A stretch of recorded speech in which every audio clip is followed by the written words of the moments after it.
देखें, ये जो आप विद होल्डिंग ले रहे हैं जी और सीवीटी ले रहे हैं, जी। अभी एक गाड़ी है, उसके सालाना बेसिस पे उसकी कटौती होनी चाहिए। ठीक है। हम हर ट्रांसफर पे फुल विद होल्डिंग दे रहे हैं, विद फुल सीवीटी दे रहे अच्छा, मैं आपको बताऊं, इसके लिए मैं नॉलेज आपको दूं। बात यह है कि जब भी ओनरशिप किसी चीज़ की भी चेंज होती है, कोई भी मालिक बनता है तो वो अपनी गवर्नमेंट की फीसें देता है, और ये फीसें हर ट्रांजैक्शन पे हैं, ना कि उस पर ईयर के हिसाब से। मैं ट्रांजैक्शन करूंगा बैंक से 100 दफ़ा मैं निकालूंगा लाख लाख रुपए, तो 100 दफ़ा की ट्रांजैक्शन के ऊपर मेरे पर कटौती होगी।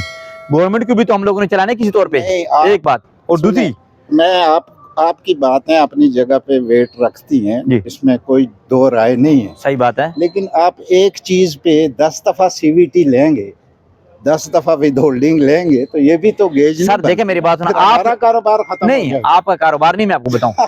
देखिए मेरी बात सुने, एक यहाँ चीज मैं आपको बताता ना, आपकी ये गाड़ी है, आपके नाम पे रहे 1 साल तक हम आपसे सीवीटी नहीं लेंगे। जब आपकी गाड़ी खत्म हो जाती, दूसरे बंदे के नाम सीवीटी होती है। आप एक मेहरबानी कर जी बताएं हुक्म। जो सीवीटी है ना जी, उसको सालाना बेसिस पे काटें। बस ठीक है, ये आपकी बस। सिफारिश दे देते हैं। हाँ, आप